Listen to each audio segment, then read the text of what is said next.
Hello guys, this is Emma from Shenzhen Bitvisus, and now I will introduce our 1U standard chassis video word controller 416 to you for a special case, vertical splicing 2x7 video word. First of all, we need to equally divide the whole video word into 4 parts.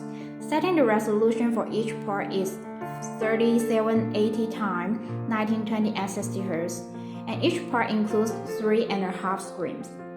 Secondly, using the display spanning function of the graphic card, then you will have an effect like this. At last, setting the display orientation into portrait. Finally, realize the vertical splicing 2x7 video word with the resolution 7560x3840 at 60Hz. That's how we realize that. Thank you.